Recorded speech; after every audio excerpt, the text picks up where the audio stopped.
Welcome to Executive Leaders Radio, your spot in the corner office, the radio show where executives share their secrets to success. Executive Leaders Radio. You're listening to Executive Leaders Radio, broadcast from the Philadelphia law offices of Obermeyer, the law firm Obermeyer. And we have a great lineup of guests for you in our show today with my co-hosts, Shannon Lane, Newmark Knight Frank, Alexa Scalzi, Top Stack, Drew Hanlon, Phil Haregi, Sabre Systems, Matthew Shapiro, Obermeyer, Brad Faust, Ocean First, Matthew Petroselli, Valley National Financial Advisors, and David DeStefano. Brad, can you give us a rundown on who we have on the air today, please? Sure, Herb. We've got Maily Cunningham, President, Cunningham Pest Control, John Kemmerley, President, Pilots Association for the Bay and River, Delaware, Chris Visco, President and CEO of TerraVida Holistic Center, and Maily Morgan, Founder and President of Delegate Solutions. All right. Why don't we get to know our first guest, Chris Visco, President and CEO of TerraVida Holistic Centers. Chris, what is TerraVida Holistic Centers? What are you guys doing? TerraVida Holistic Centers is the only women-owned medical marijuana organization in Pennsylvania, operating the 3 largest stores in the state. And give me an idea of how large or how small is the organization? We currently employ 150 people and have 35,000 unique patients. And where are you from originally? Conshohocken, Pennsylvania. It's a suburb of Philadelphia. And how many brothers and sisters? I have one sister. Younger or older? Younger. Mm-hmm. And what was going on with you 8 to 14 years old? We were latchkey kids. My parents were both employed full-time. Mm-hmm. Alexa? How young were you when you first started making money? 12. And what did you learn from that experience that has to do with your business today? That you can learn and adapt and change a business model to be more successful. What do you mean? What were you doing at 12 years old? So I was hired to be essentially the salesperson, cashier, and just realized that if you re-merchandise the store appropriately, you'll sell more product. What kind of store was this? A consignment shop. So you're 12 years old. You went to work in a consignment stop, and a consignment store, and you reorganized the store at 12. Yeah. So a consignment shop, people bring in lots of clothes. It gets piled up. The philosophy of the owner was that you stack it high, watch it fly, and I kind of made vignettes out of product that would sell similarly. You're 12, 13, 14 years old, and you're reconstructing a business model. Did you realize that? No, not at the time. Drew? Chris, you're in a pretty forward-thinking industry and business. Were you a risk taker when you were younger? Yes, I was, always. And how did you display that? Well, when I was 9, I ran a little community effort to organize poll workers for Ronald Reagan's campaign. At 9 years old? At 9. And what was your role? Just knocking on doors and getting people to also knock on doors. And but you're also downplaying it. You organized it again. Just like you re-merchandised that store, you organized these poll workers. What did you learn from that experience in knocking on people's doors? That it's really difficult to be told no, and to adjust and keep going. And how has that helped you as a business leader? As a business leader, I've had lots of businesses. You get knocked down, you get picked up. You just have to keep moving. Mm-hmm. Philip? Yes, you let off mentioning that you were a latchkey kid, and you also had a younger sister, so tell me what that taught you. Well, I had to take care of her. I was an instant parent at 12, 14 years old, and, I would have rather been out with my friends. Mm-hmm. But, it makes you organized and to care about people, whether you want to or not. Matthew? Chris, tell me a little bit about where your entrepreneurial spirit comes from. So I would spend a lot of time with my grandparents, who owned a plastics manufacturing company. And when I would spend time with them, they'd take me to work with them. And how does that relate to what you're doing today? It taught me that if you work hard, you can be successful, and that you didn't necessarily have to be an employee of another company, but you could do it yourself. Didn't you tell us in the green room that the family was involved in this business with your grandparents, and they would talk about stuff all the... I'm just trying to figure out how you picked up business. Well, at 9 years old, when you spend all your days in a factory or in a car discussing business, it becomes all you know. And did you find that appealing? I did at the time, yeah, because I did small projects and got paid for them, so I saw the benefit in the effort. You saw the benefit. Is that what you found appealing about business? I think so, and just watching my grandparents, think and strategize and run the business. What did you think you would enjoy about business? Building something. What are you talking about? What do you mean?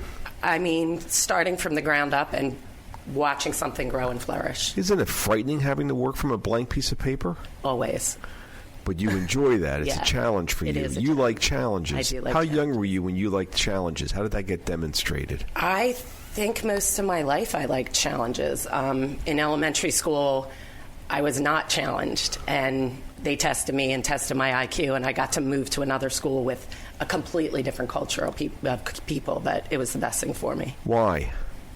Because I felt like I was with people that were more equal to me. So you need to be challenged. Mm-hmm. Brad? You said you started your business, because you're entrepreneurial, but you also said that you like to help people. Talk about that.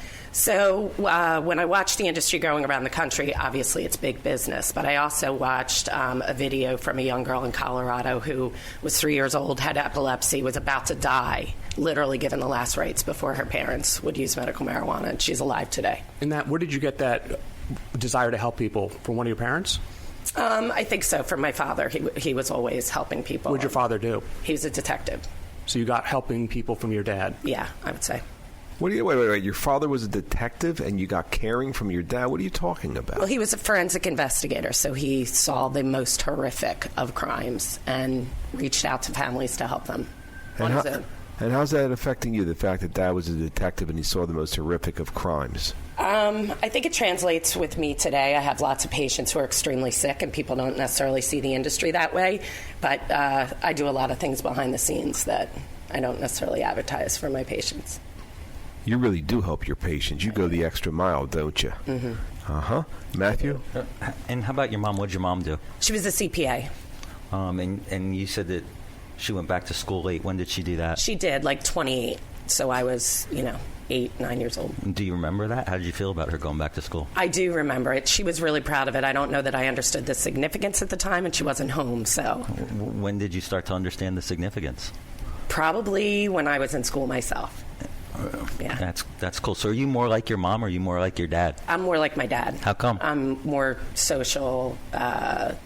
We'll talk to all kinds of people. My mother's more reserved and kind of stays to herself. What was the significance of your mom going back to work? I'm not sure I understand. I'm sorry? The significance of your mom going back to work. Well, she had been home part-time, so she was just selling real estate, so she was home with us, and then all of a sudden she was not. Why is that so significant?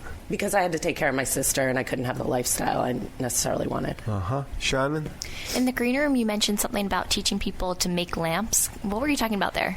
So I had a contract with the with the Department of Justice, where we made fixtures for lighting and then shipped it into Coleman, Florida, which is the largest maximum security prison in the country. And the inmates we would teach them with standard operating procedures how to assemble. And what did you learn from that experience that you carry with you today? Yeah, so the type of people that were assembling this product were like serial killers and mass rapists and things like that that didn't necessarily have training. So if you have proper standard operating procedures, you can take something from beginning to completion accurately. David? Getting the sense that although being an entrepreneur, there's something else driving you.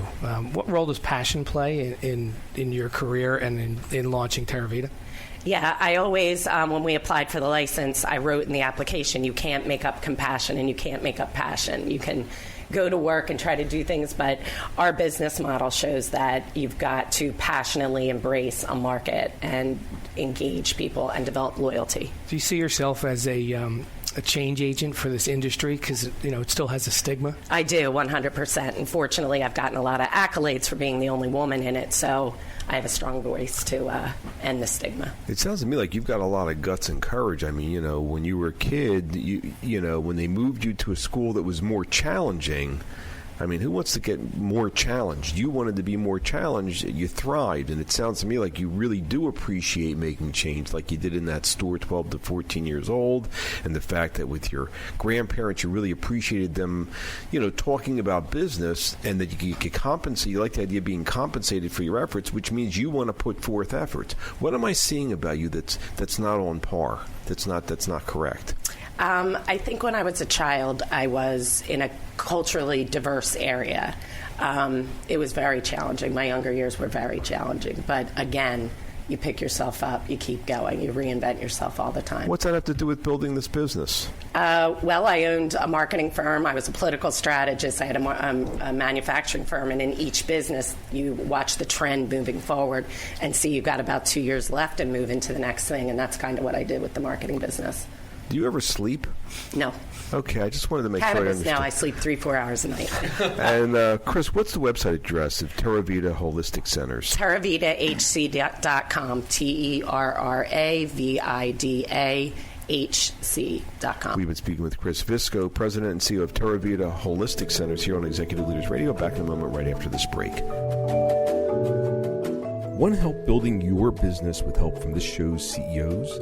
Our CEOs can help you uncover more opportunities, grow your sales, connect you, help you raise money, all the big issues, because our CEOs have been there and done that. They've succeeded in creating millions of jobs and earning millions of dollars, and some are available to advise you. Now, email mentors@executiveleadersradio.com. That's mentors@executiveleadersradio.com. The same CEOs you've heard on this show for 10 years may be willing to help you build your business, uncover new opportunities, grow your sales, connect you, help you raise money, all the big issues, because our CEOs have been there and done that, succeeding in creating millions of jobs and earning millions of dollars. And some are available to advise you. Now, email mentors@executiveleadersradio.com. That's mentors@executiveleadersradio.com.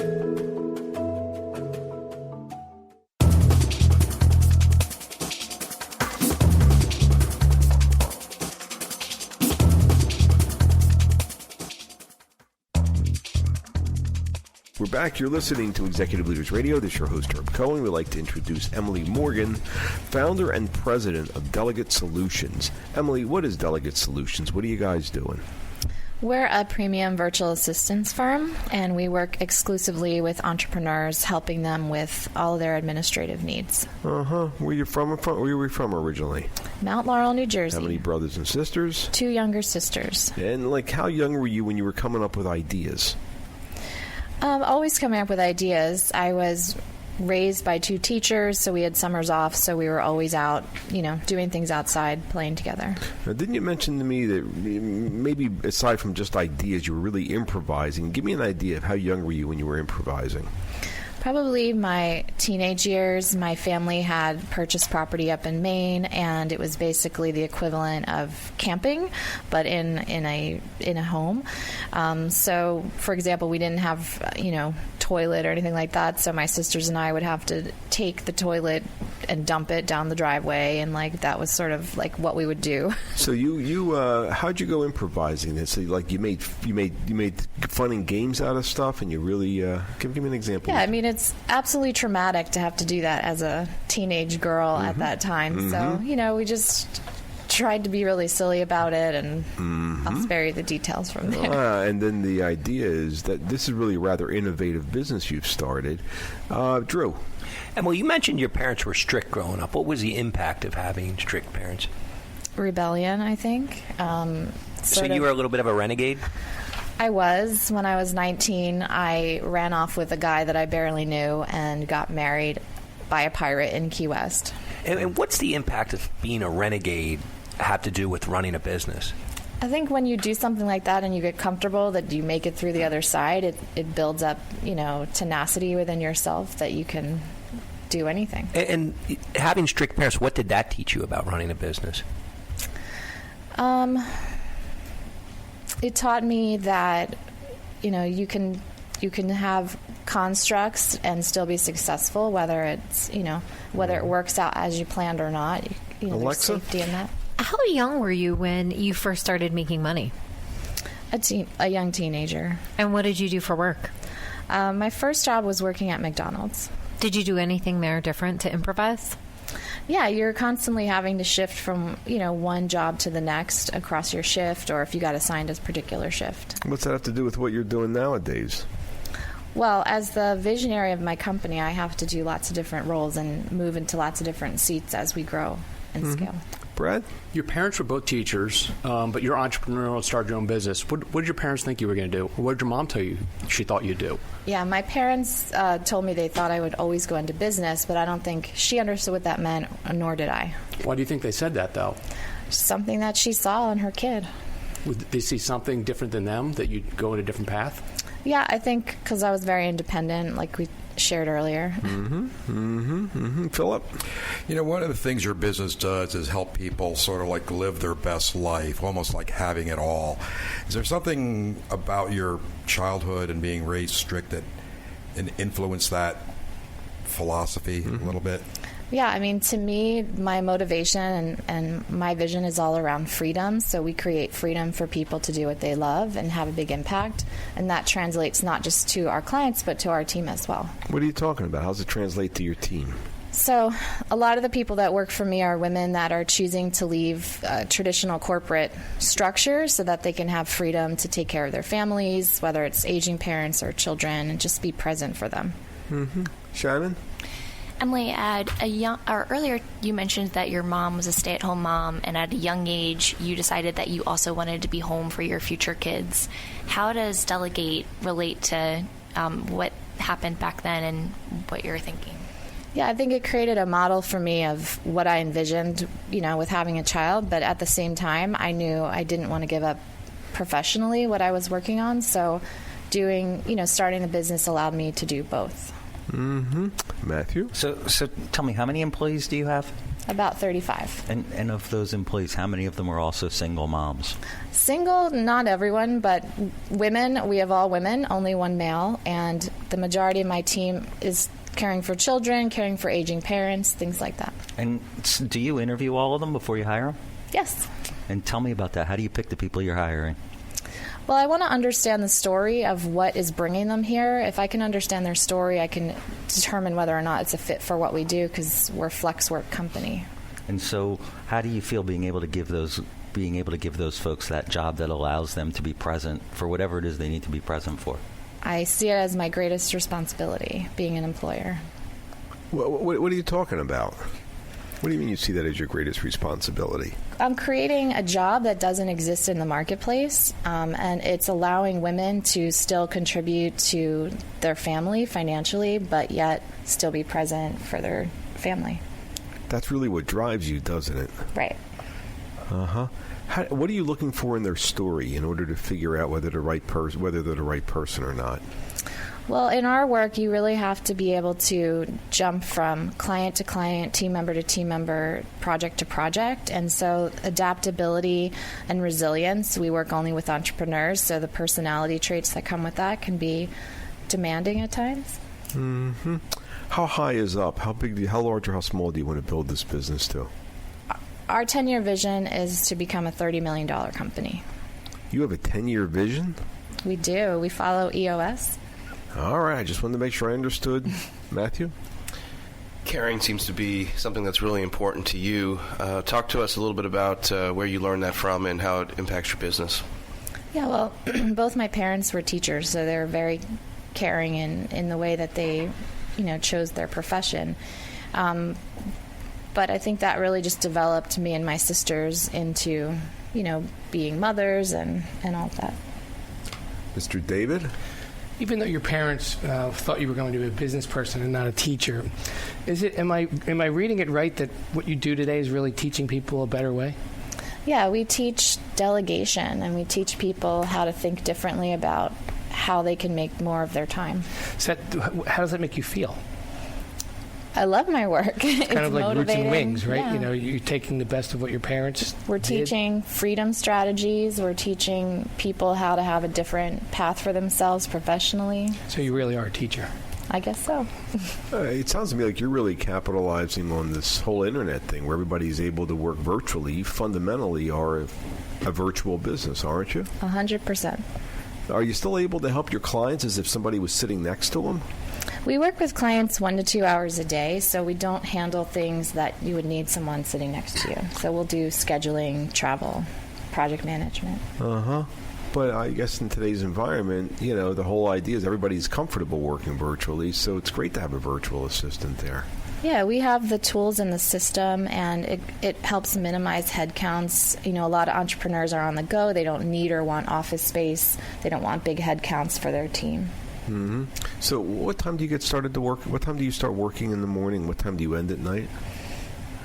I would say typically 9 to 5 at most. Uh-huh. But I'll stop when my son gets home to hang out with him for a little bit. Uh-huh. How old is your son? 13. How's he feel about his mom doing this kind of stuff? He's super proud. He was with me at the Chamber Awards when I won that award. And what kind of award did you win? I won the Small Business Person of the Year award with the Philly Chamber. Why'd you win that award?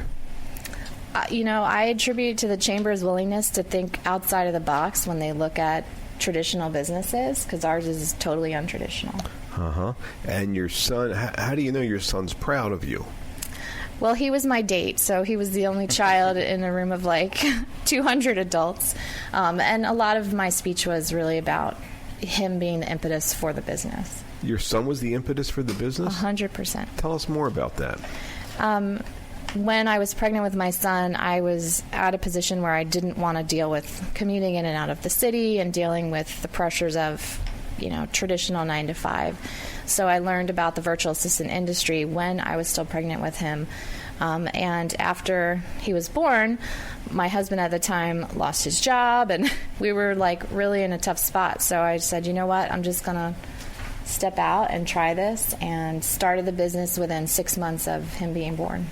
You started wait a minute, your son's 6 months old and you went ahead and started a business. And my ex-husband had no job, so it was, it was a tough time. So you really knew you had to make it work. What's the website address for your organization, Delegate Solutions? DelegateSolutions.com. Let me have that one more time.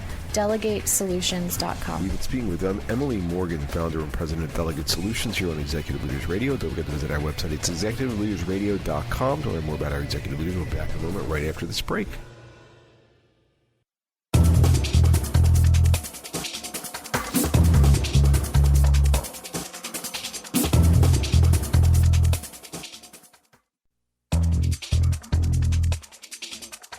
We're back. You're listening to Executive Leaders Radio. This is your host, Herb Cohen. We'd like to introduce Maily Cunningham, president of Cunningham Pest Control.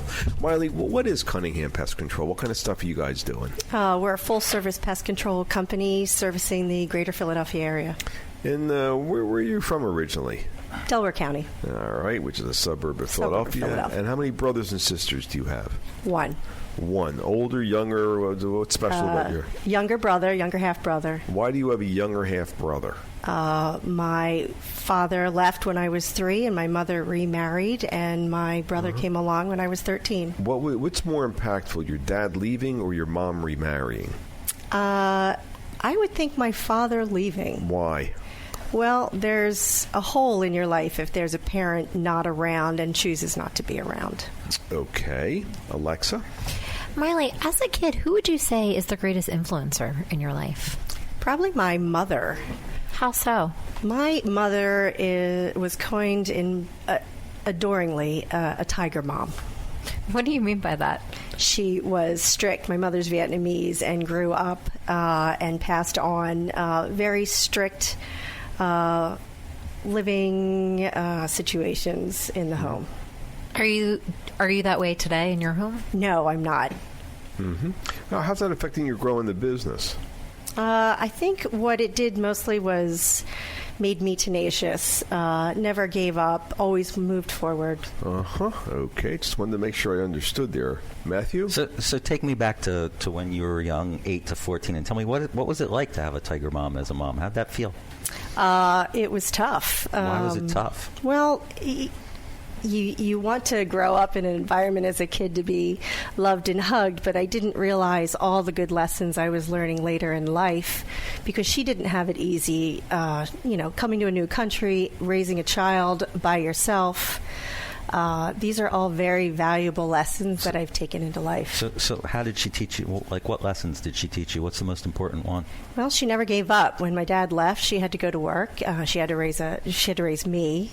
It certainly wasn't easy in the 70s. Philip? In the green room, you mentioned that you actually went out and looked for your father. So tell us what that experience was like. And I did. In my 20s, I hired a detective because I wanted to have the question answered, what happened? Where is he? And what was the answer to that question?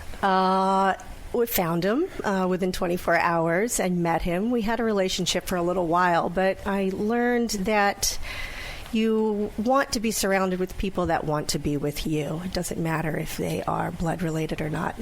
And I guess that emotional feeling, how does that impact the way you run your business?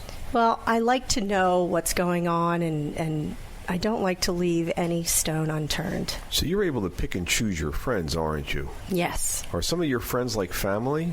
Some. What do you mean? Well, I believe it's more important to surround yourself with people that are in your corner, and I will do the same back to them. And it doesn't matter if they're blood or not to me. So you're able to make your own family. Yes. And you're able to do that in the business. Yes. So you're all about loyalty. Yes. Just wanted to make sure I understood. And Matthew, what kind of questions you got? Speaking of having people in your corner, you mentioned to us in the green room that your husband works in the business? Yes, he does. How do you guys segregate duties in order to make the business run successfully? Well, just like our personalities, we are strong in certain areas where the other is not. Yeah, what's that mean? What are you talking about? Well, my strengths are administrative and marketing, and his strength is product knowledge, sales. Mm-hmm. So you're all about trust and loyalty and... So you guys really trust each other in terms of what each of you do. You're really a team. Absolutely. Just wanted to make sure I understood that. Let's see, Mr. Drew, what kind of question? So things were a bit turbulent in your youth. What did you do for fun? Well, I like to play sports. I like to go horseback riding. What kind of sports did you like to play? Field hockey, lacrosse, golf, tennis. And did your mom come watch you compete? I remember her coming to one lacrosse game. And what was the impact of that? It was very impactful. I loved the fact that she was in the stands cheering me on. And how have you played that forward with your kids today? I think I can count on one hand how many games I've missed from my 4 children. Why is that? Because I found out how important it is to have someone in the stands cheering for you. And what do you think it means to your kids to look over and see you at every game? I hope it means what it meant to me and that they do the same for their children. Didn't you actually mention that the reason you were really happy your mom came to that one game is it gave you an opportunity of showing her, quote-unquote, how good I could be? Yes. What does that mean? What do you mean by that? I always strive to make her proud of me. So how's this word pride, how's that fit into your building a business? Pride? Yeah. It means a lot. Pride, integrity, delivering. Now, I read the newspapers about business people, and people are suing people and stuff like that. Isn't that the way you run your business? Certainly not. What are you talking about? We have a 90% commercial customer retention over the last 3 years that we're very proud of. You retain 90% of your customers? Yes, on the commercial end, yes. How do you do that? Service, building relationships, forming relationships, keeping the relationships. Same stuff you learned from your dad. Shannon? Earlier you mentioned you have one half-brother. I'm just curious what your relationship was like with him. It's great. Other than my husband, he's probably one of my best friends. I mean, you don't hear that too often about somebody talking about their half-brother. Can you tell us, how that came about when you guys were younger? Well, the relationships evolved. He's 13 years younger than me, so initially it was more of a parent-child role. But as he grew, it evolved into something more and great, and it was very helpful, too, raising my own children, because we could see and, develop and change into roles that, there's no real book that helps you out figuring these things. And how did that help you plant the seeds for your building your business today? That, there are people out there that are in your corner, and you surround yourself with them, and I feel he's right at the top of the list. Mm-hmm. Mr. David? I'd like to understand a little bit more about business, right? You talked about the high retention rate. I would imagine that your customers are emotionally distraught when they contact you. Oftentimes. What role does being loved and hugged play in that equation?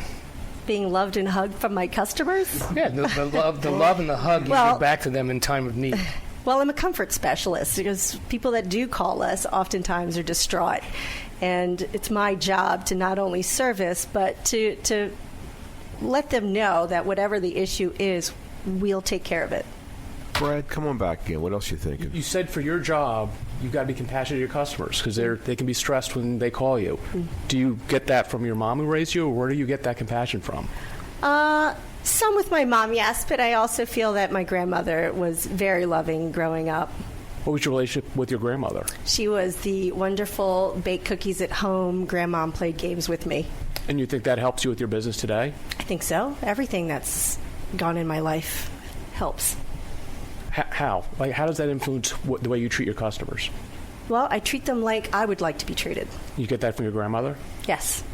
So what's the difference between your mom and your grandmom, and how did they really lay the groundwork for you because Dad wasn't there? Probably the black and white, yin and yang. What do you mean? I had the best of both worlds. I grew up strict, and I grew up loved. You grew up strict, and you grew up loved, and you think that planted the seeds for you to be able to build this business? I do, because, yes. Tell us more about that. What do you mean?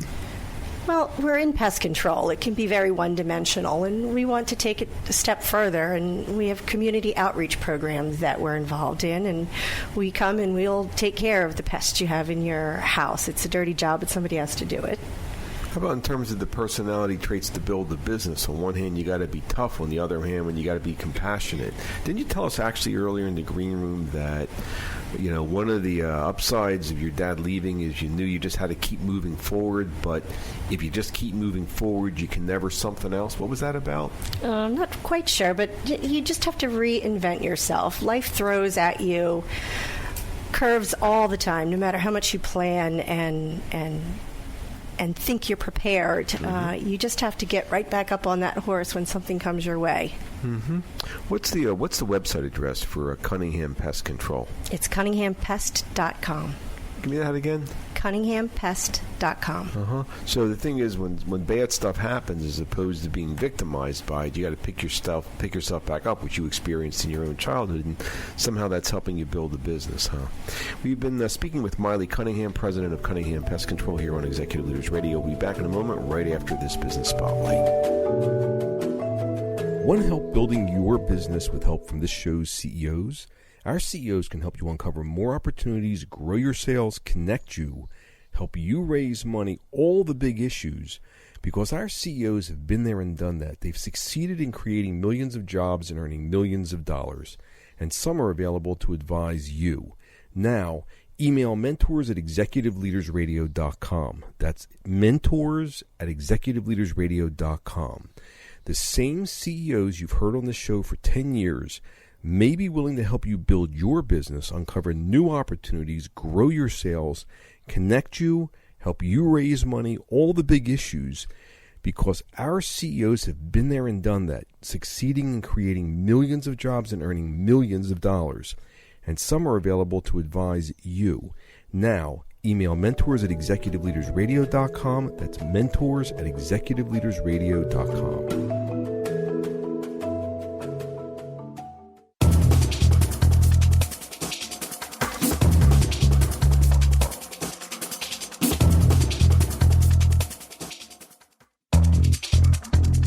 We're back. You're listening to Executive Leaders Radio. This is your host, Herb Cohen. We'd like to introduce John Kemmerley, President, the Pilots Association for the Bay and River Delaware. What is the Pilots Association for the Bay and River Delaware, John?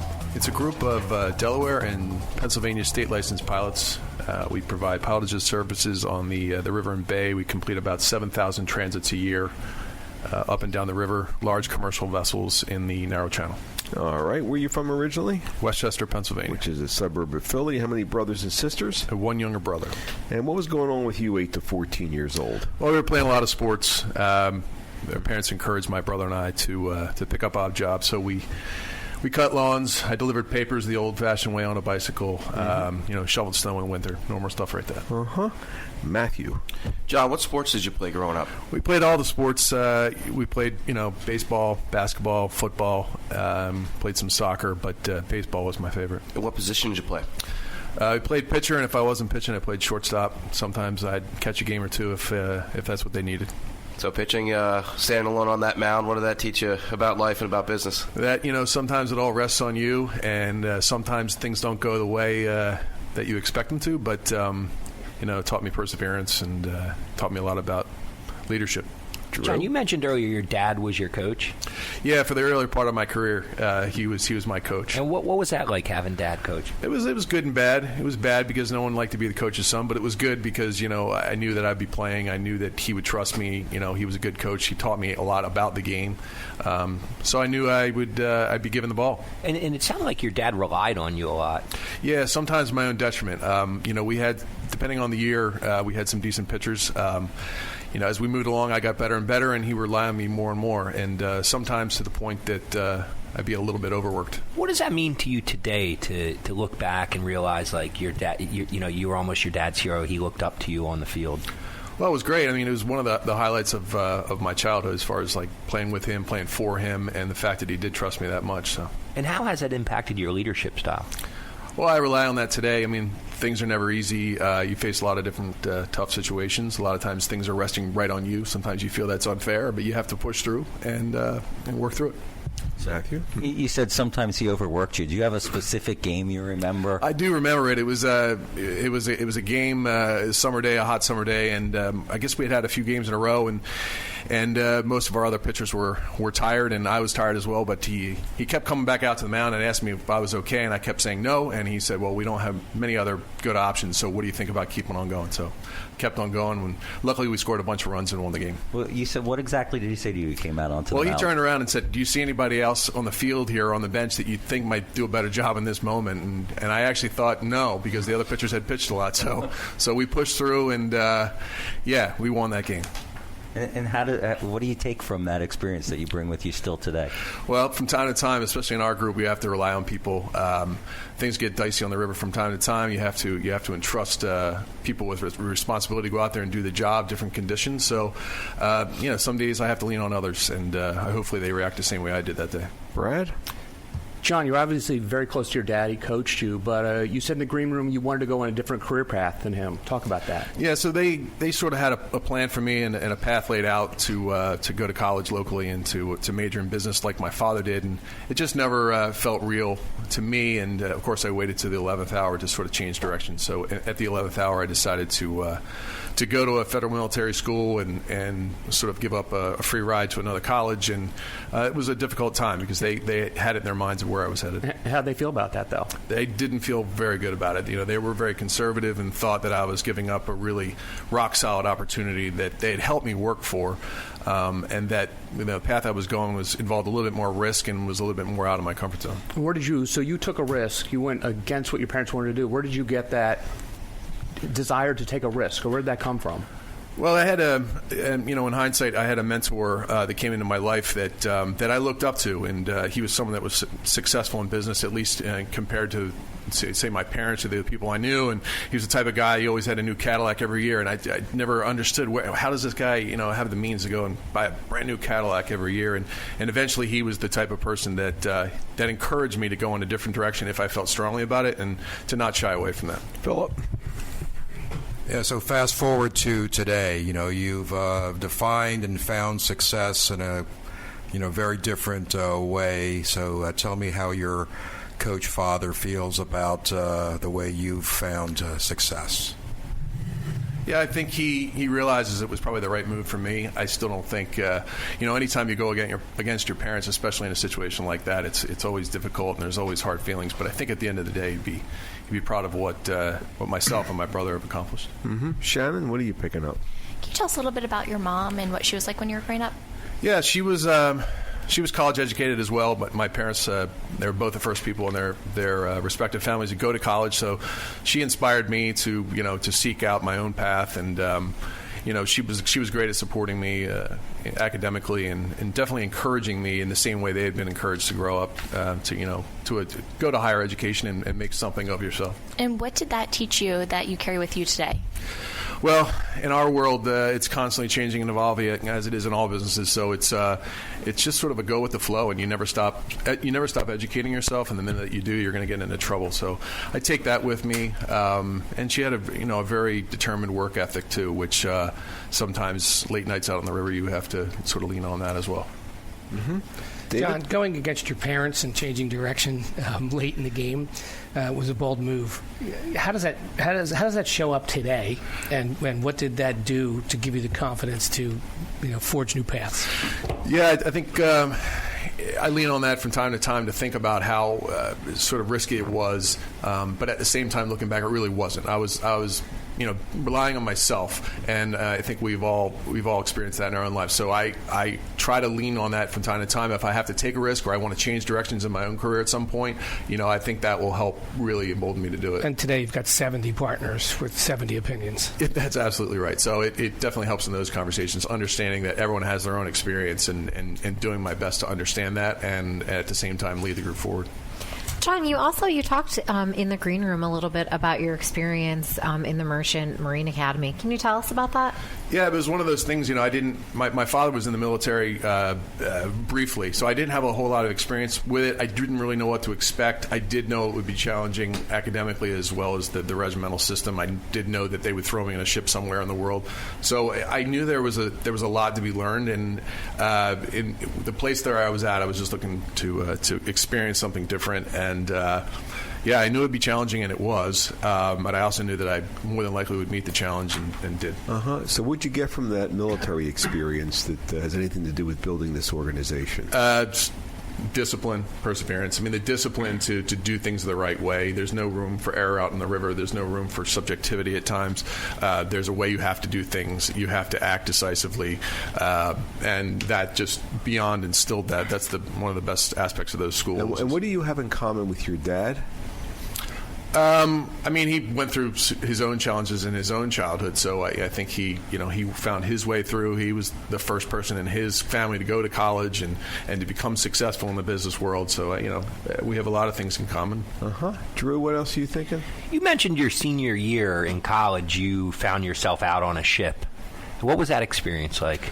So we at the school you spend a year at sea, so they put you out on working ships, and as a 20-year-old to be thrown on a ship halfway across the world, where you're actually you're working with a crew and they're expecting a lot out of you, a lot of it as you're learning on the job.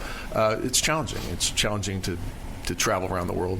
Did you think back on where you kind of pivoted in your life and what that moment meant to you then? Or? Yeah, I think the main pivot was obviously senior year in high school, deciding to go in that direction, and then once I knew that this opportunity to come and work on the river here in my hometown, it sort of changed everything. I knew that it was an opportunity I couldn't pass up. It was the opportunity of a lifetime, and I owed it to the people. Why was it an opportunity of a lifetime? What are you talking about? Well, there's only a handful of pilots that do it on the river. It's a very challenging job, and the opportunity to do it, to turn it down, wasn't even an option, and I wanted to see it through.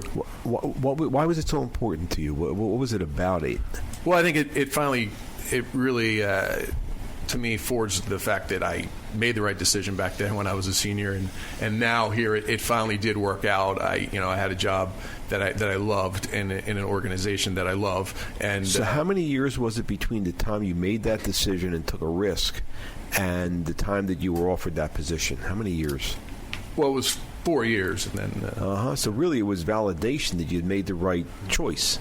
Absolutely. Well, I guess, it's pretty important when you're going against the grain. What's the website address of this organization known as the Pilots Association for the Bay and River Delaware? It's delpilots.org, so DELPILOTS.org. Let me have that one more time. delpilots.org. We've been speaking with John Kemmerley, president of the Pilot Association for the Bay and River Delaware, here on Executive Leaders Radio.